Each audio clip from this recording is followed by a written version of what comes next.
Hello and welcome. In this video I'm going to show you a game played between Jakob Rosanes of Austria-Hungary and Adolf Anderssen of Germany. The game was played in Breslau, Germany in 1862. Rosanes had the white pieces and opened with his king's pawn from E2 to E4. Anderssen responded by mirroring the position by pushing his own king's pawn from E7 to E5. Here on move 2, Rosanes offers the king's gambit by playing king's bishop's pawn from F2 to F4. And while popular at the time, the king's gambit has fallen out of popularity and is virtually non-existent in top-level play today because of the clear advantage that black can gain by exploiting this open diagonal to white's king. From this position, Stockfish gives something like negative 0.4 analysis around depth 23, meaning that black has approximately almost a half-point advantage from this position. The best move from this position is for black to accept the gambit and play king's pawn on E5, captures white's king's bishop's pawn on F4. However, in this game, Anderssen chose to respond by playing what is known as the Falkbeer Countergambit and pushed his queen's pawn from D7 to D5. And in doing so, he essentially returns the advantage that white has given black by playing the king's gambit initially. And we now have an even game from this position. At this point, on move 3, Rosanes plays the best move, which is to capture black's d-pawn. So here we see white pawn on e4 capturing black's pawn on d5.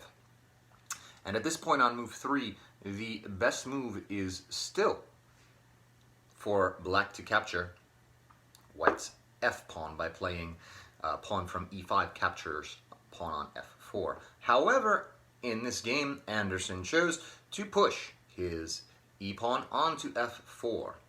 And so, as we can see here, black has entered white's side of the board with his pawn. However, white has also entered black's side of the board with his pawn.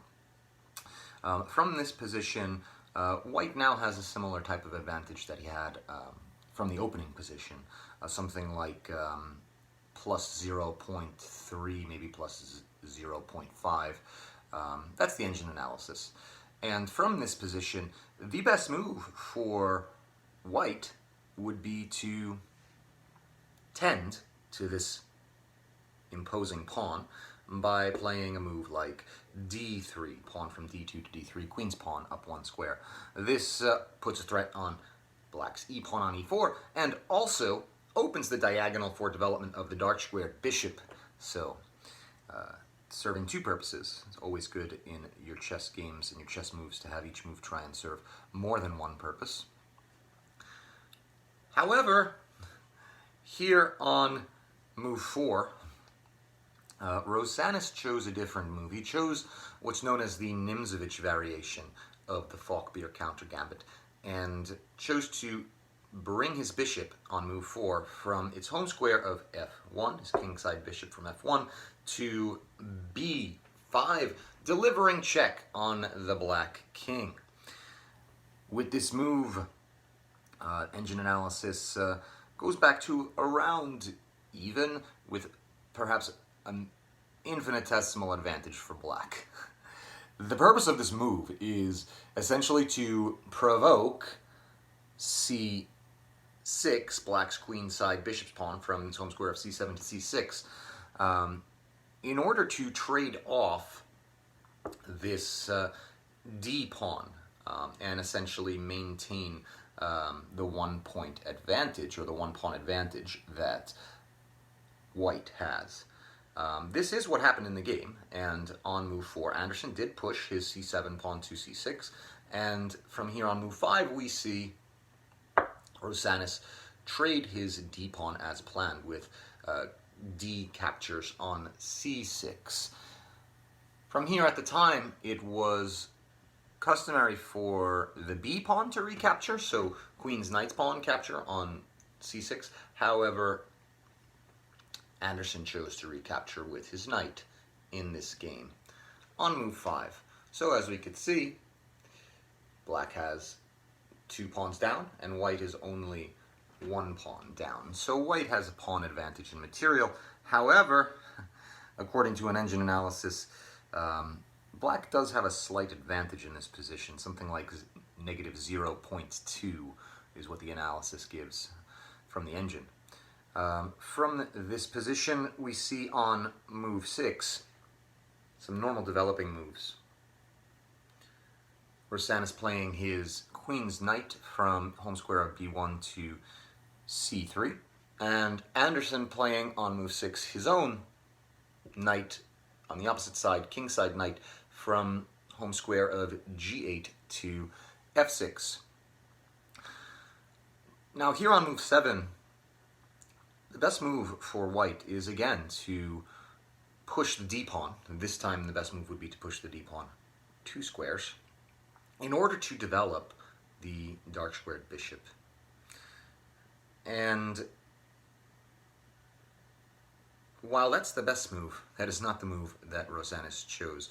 Rosanes rather chose this move, queen from its home square of d1 to e2, putting his queen directly in front of his king. In doing so, we now have a liability should black develop his rook later in the game, and should this queen and this king stay in this position, the queen could potentially become pinned to the king. So, moving forward in the game, we see 2 threats on this pawn. This is the idea behind this move, is that there's now 2 attackers on black's e-pawn, white's knight and white's queen, and there's only 1 defender from black's side. There's this black knight. So white is essentially seeking to gain another pawn advantage, and black basically allows this by simply continuing his development and ignoring the double threat on the e-pawn. He plays bishop to c5, which is in fact the best move. And from this position, from the position that we had a moment ago, I'll go back a second. From this position, now with the queen on e2, Stockfish gives something like negative 0.7 analysis on this position at around depth 24. So more than a half-point advantage for black, despite the material disadvantage. And this is in fact the best move for black on move 7, to develop the bishop. From here, there's a couple options for white. Engine currently, from my position here, is recommending to play queen to c4, essentially putting pressure on this f7 pawn. However, excuse me there. However, Rosanes chose to follow through with his initial plan of gaining more material and chooses to capture black's pawn on e4 with his knight from c3.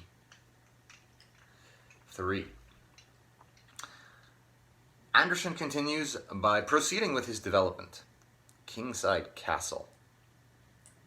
And just to give you some perspective on how black and white are doing, after that capture with the knight, Stockfish does something of doubling the assessed advantage for black to something like 1.4 or 1.5 advantage for black. So despite being 2 pawns up now, the engine is giving an analysis that black is actually up by 1.5 points, which would be the equivalent of a pawn and a half. From here, after black's kingside castle, we see Rosanes proceed on move 9 to trade down more material. Now that he's 2 pawns up, he wants to trade down material and keep his advantage. So we see bishop capped from b5 capturing knight on c6, and black responding with his ninth move by recapturing white's bishop with his b pawn. So we see the queen's knight's pawn from b7 capturing the white bishop on c6.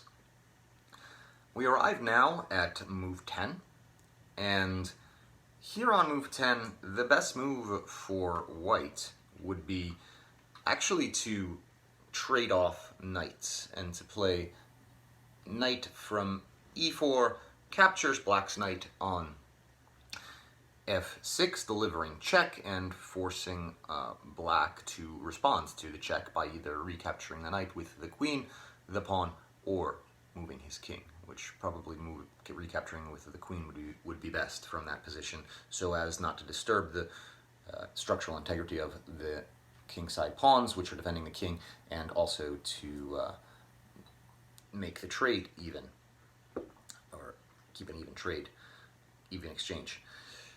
However, on this move, Rosanes chose move 10 to finally push his d pawn. So queen's pawn from d2 to d3, now allowing the dark squared bishop to develop. However, it's a bit too late for this. This was not the correct moment for this. Stockfish gives an analysis at this point now of something like negative 2.4 around depth 26. So here is what happened, and here is how Anderssen exploited this. Anderssen chose the best move on his 10th move by playing rook from newly castled position of f8 to e8.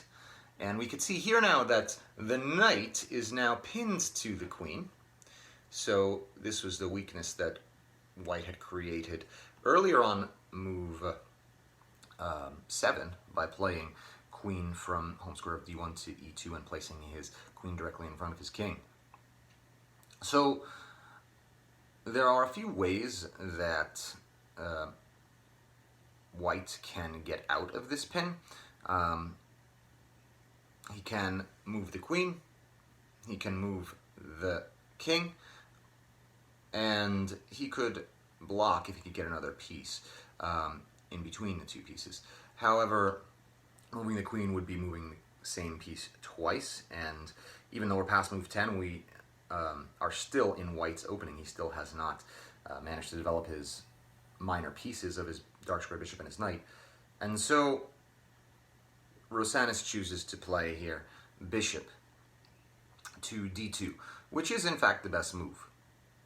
This develops the bishop, and Rosanes is actually planning a queenside castle now to extricate his king from the dangerous position that he's found himself in the line of attack of black's rook. So from this position, the best move for black, according to the engine that I have here, is something like bishop to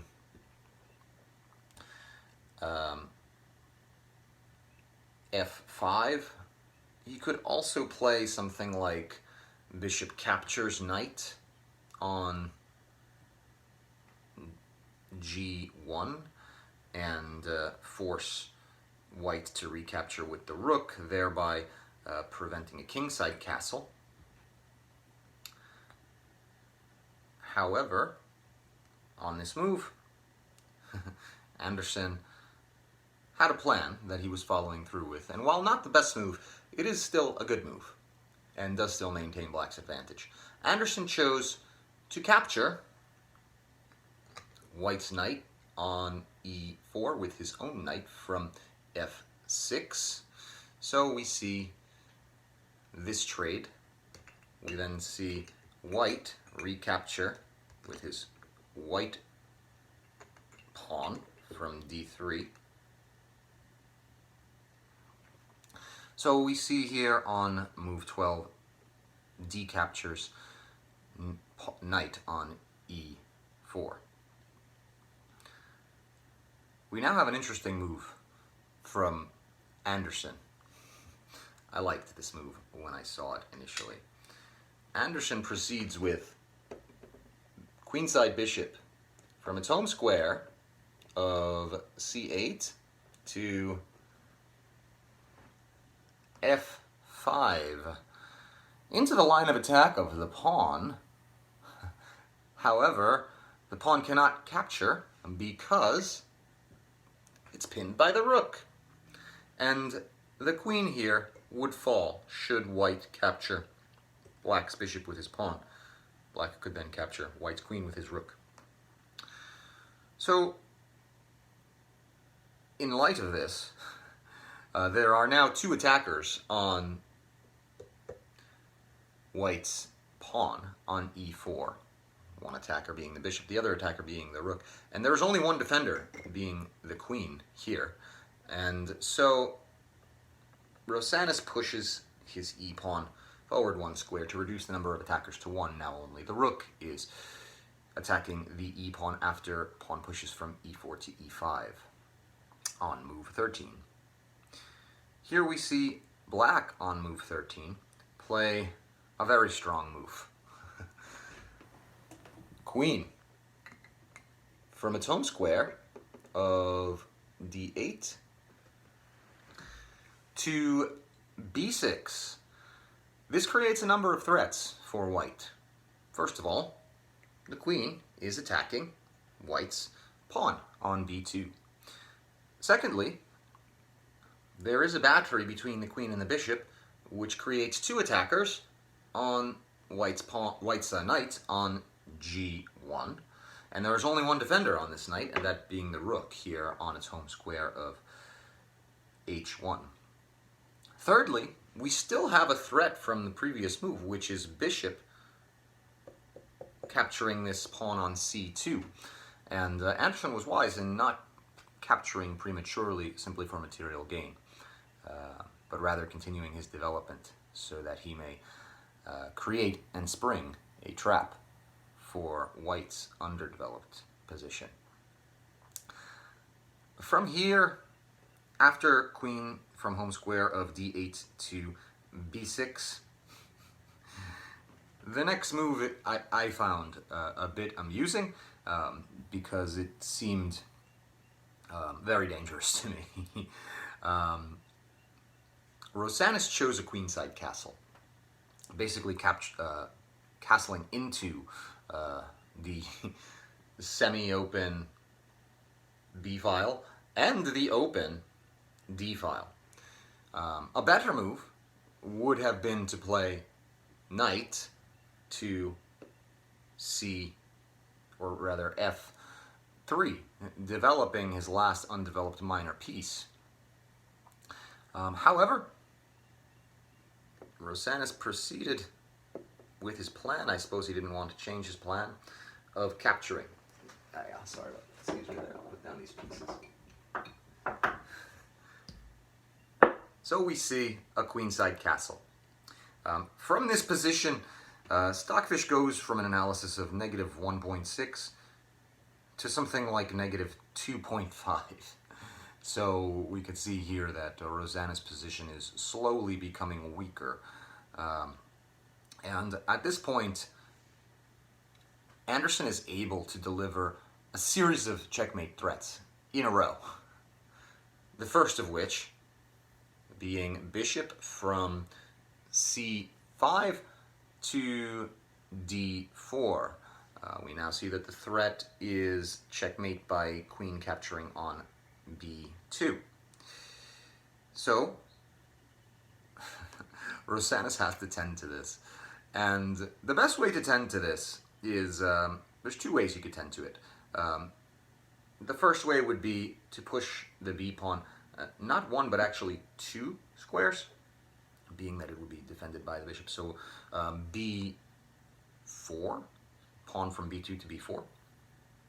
A second way to deal with it would be to block the attacked b2 square with the bishop from d2 to c3. However, rather than choosing either of these two moves, which are the two better moves, Rosanes chose to play pawn from c2 to c3. And so we can see now that his pawn structure is becoming compromised on the king's side. And after this move, Stockfish goes from an advantage of something like 3.6 for black to 7.7 at a depth of, and climbing at a depth of 23. So we could say that so long as there's no blunders from black, it's all downhill from here. So there's a threat now, however, on black's bishop on d4, but in his style, Anderssen ignores the threat and creates a bigger threat for white of checkmate again by playing rook from its home square of a8 to b8. There's now a second battery here between the rook and the queen, and the b2 pawn is threatened yet again. So from this position, Rosanes is forced to push his b pawn from b2 to b3, further compromising the structure of his kingside pawns. Well, the structure is fine actually, but there are now open lines to the king, so it's a bit weakened. Although the chain has not been disturbed, there's no double pawns, still pushing these pawns creates weaknesses for the king here. So from here, we see Anderssen playing a move that is not the engine's favorite, but it does set a trap into which Rosanes falls. The move that Anderssen chose was rook from e8 to d8, a waiting move. And in doing so, he does reduce his advantage to something like negative 2.1. However, still advantageous for black. I'll show you what move the engine likes. The move the engine likes is queen to a5, and this creates yet another immediate checkmate threat of queen to a3. As we could see, the king would not be able to move out of the way because of the imposing bishop here crossing in front of the king from f5. However, in this game, Anderssen chose to play rook from e8 to d8. And as we could see here, Anderssen, in doing this, is just slowly blocking off and cornering the king. Any escape squares for the king are being blocked off. There's only one move from this position that can save white from the looming mating net, which he's about to enter. And so I'll give you a few seconds to try and find the move. If you want to pause the video, what would white play here to save himself from being trapped in a mating net? I'll give you to pause the video. 3, 2, 1, pause. And so, if you were able to find this move, congratulations on saving Rosanes from the looming threat of the mating net. The move is pawn from king's knight's home square of g2 to g4, threatening this bishop and forcing the bishop to move out of the way, so that he's not looming in front of the white king here. However, Rosanes failed to see the looming threat of the mating net and instead chose this move, which, by the way, is move 17, to finally develop his kingside knight. So rather late development of his knight. This is the last minor piece that he has to develop. However, things are far too dangerous for him at this point, and it is too late for this development. This development should have happened in the opening. And Anderssen is now able to spring his trap. And this is the moment, probably the most interesting moment of the game. So I'll give you a few more seconds to pause the video to try and find Anderssen's mating trap and how it begins. It's a mate in 5, so I'll give you 3, 2, 1 to pause. 3, 2, 1, pause. And for those of you who were able to find this move, congratulations. It is quite a glorious move. On move 17, Anderssen plays queen from b6, captures pawn on b3, sacrificing the queen. So, of course, Rosanes captures the queen with his a pawn. A captures on b3. And we see Anderssen recapture the pawn with his rook.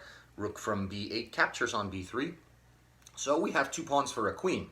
However, we also have a threat of imminent checkmate by rook to b1. So, in an attempt to give the king a flight square, Rosanes plays bishop from d2 to e1. This is actually not the best move, and this brings the number of moves required for mate down by 1. So the best move here is actually just to sacrifice the queen. However, it's just prolonging the inevitable. So in our game here we see bishop from d2 to e1, and Anderssen now plays a move, and Rosanes resigns, and that move is bishop from d4 to e3 with check, revealing the rook's control of the d file on one side of the king. The other rook has control of the b file on the other side of the king, and black's bishop is still controlling the diagonal directly in front of the king. So it is now checkmate in one move, which is why Rosanes resigned. And just to show you how the rest of the game could play out, it should white capture with queen captures bishop on e3. Anderssen can play on move 20, rook to b1, checkmate. King cannot go anywhere. This square is covered by the rook, this square is covered by the bishop, and this square is covered by the other rook. From the previous move, should Rosanes have chosen to block with his rook, this takes away the one flight square that the king had, and the same move of rook to b1 is checkmate again. And should Rosanes have chosen to block with any of the other options, such as the queen, we get the same situation, or the knight, we get the same situation still. So, that's our game. It was 19 moves long. Thank you so much for watching. I hope you found it enjoyable and helpful for your own chess study. If you enjoyed this game, you can check out more information in the info below, and please like and subscribe for more chess videos in the near future. Thanks, good luck with your chess, and have a great day.